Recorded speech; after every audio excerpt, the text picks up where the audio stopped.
सभी को मेरा नमस्कार जी। आज हम बात करेंगे एक भगवंत का प्रथम फल क्या है। बाबा जुमदेव जी ने एक भगवान की प्राप्ति की।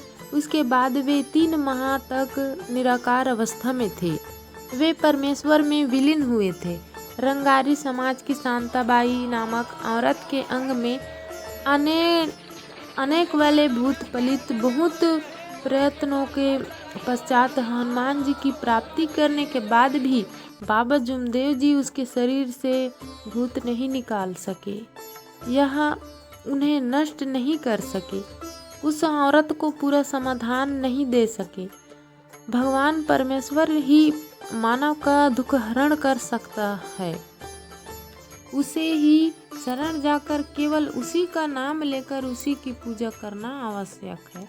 जब बाबा हनुमान जी से प्रार्थना कर प्रतिज्ञा की थी कि हे बाबा हनुमान जी, मैं आज से आपको और अन्य देवताओं को नहीं मानूंगा, उसकी पूजा नहीं करूंगा, मुझे वे परमेश्वर शक्ति की पहचान करा दो जो एक पल में इस औरत के शरीर का भूत निकाल सके, उसे समाधान दे सके।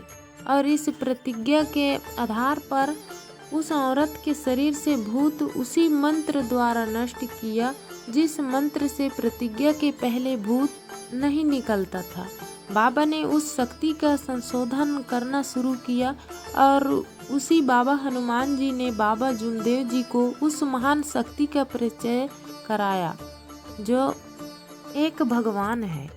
वह शक्ति निराकार होकर 24 घंटे मनुष्य के शरीर में चैतन्य रूप में रहती है।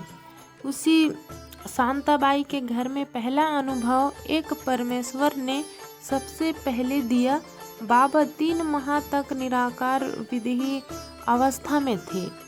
उसी समय में उस शांताबाई औरत के घर में फिर से दुख पैदा हुआ। शांताबाई का लड़का मृत्यु से लड़ रहा था। एक दिन की बात है, उस औरत की सास बाबा के घर, मतलब कि उस औरत की सास है जो बाबा के घर रोते रोते अपना दुख लेकर पहुंची। उस समय बाबा घर में नहीं थे। बाबा अपने बड़े भाई बालकृष्ण के घर में बैठे थे। बाबा घर पर न होने से वह औरत बाबा के छोटे भाई श्री मारुतराव के पास पहुंची। उस औरत को रोते हुए देखकर मारुतराव के मन में दया उत्पन्न हुई। उस औरत की बात मारुतराव ने सुनी। वे बाबा के पास गए।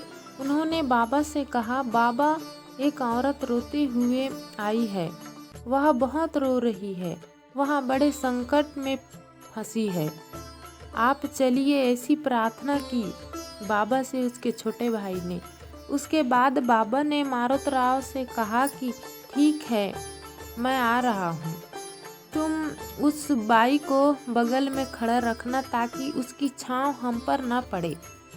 क्योंकि बाबा निराकार अवस्था में आए तब परमेश्वर ने बाबा को जागृति दी थी कि सेवक पर बाबा कोई भी औरत की, घर की हो या पराई, छांव न पड़े, वरना सेवक जिंदा नहीं रहेगा।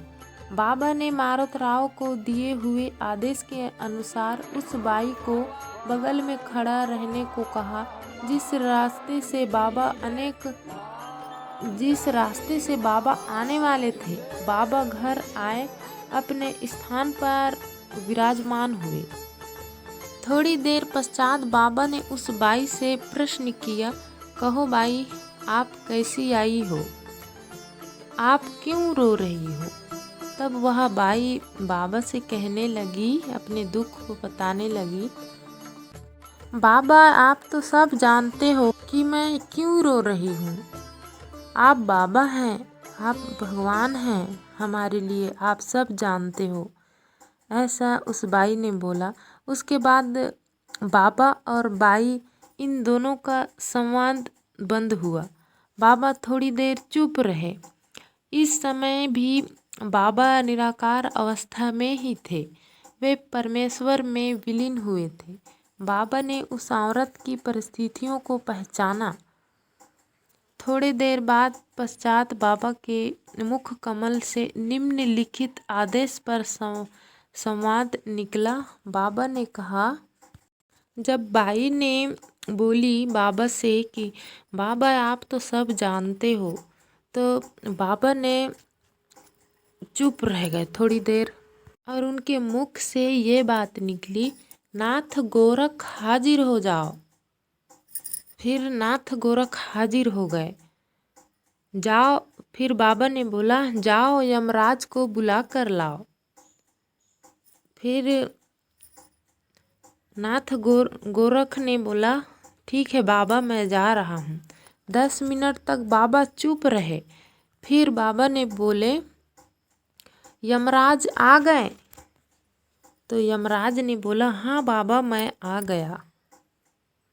देखो यमराज, बाबा ने बोला, देखो यमराज, उस बच्चे के गले में फांस डाला है, उसे निकालो, नहीं तो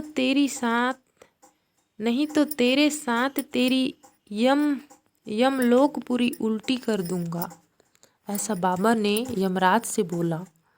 फिर यमराज दंग रह गए और यमराज ने बाबा से बोले, नहीं बाबा, मैं अभी उस बच्चे के गले का फांस निकालता हूँ। फिर बाबा ने बोले, नहीं, तुम पहले जाओ, उसे निकालो, तू बेईमान है। फिर यमराज ने बोला, नहीं बाबा, आप मेरे साथ मेरी यमलोक पूरी उल्टी कर दोगे। मुझ पर विश्वास कीजिए बाबा, मैं अभी फांसा निकालता हूँ। फिर बाबा ने बोले, तुम अभी जाओ और उसका फांसा जल्दी निकालो। फिर यमराज, ठीक है बाबा, ऐसा बोलता है। बाबा इतना कहकर चुप हो गए। सभी तरफ चारों ओर शांत रही चारों ओर। थोड़ी देर बाद बाबा ने उस बाई से कहा, जब तक यमराज उस बच्चे के गले से वो फांसा निकाल दिया था। फिर बाबा ने उस बाई से कहा, बाई, तुम्हारा बच्चा उठकर बैठा है, उसे अभी ले जाओ। उस औरत ने रोना बंद किया। उसके मुंह में खुशी की लहर आई, चेहरे पे खुशी की मुस्कान आई। फिर उस बाई ने बाबा को नमस्कार किया और चेहरे पर हंसी लेकर हंसते हंसते घर गई और देखा तो वह औरत स्वयं आश्चर्यचकित हुई। सच में उस शांताबाई का लड़का उठकर बैठा था, वो बिल्कुल ठीक था। उसे देखकर वह औरत फूला न समा पाई। उसे बहुत खुशी हुई। वह औरत उस बच्चे को लेकर बाबा के घर आई, बच्चे को बाबा के सामने पेश किया, लेकिन वह बाबा के पास न जाकर बाबा को दूर से ही दर्शन किया।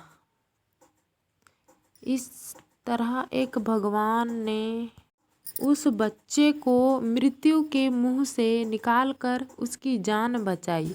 एक भगवान ने बाबा के रूप में उसी घर में पहला परिचय दिया, जिस घर की अवस्था से बाबा जुमदेव जी को एक भगवान का प्राप्ति का मार्ग मिला था।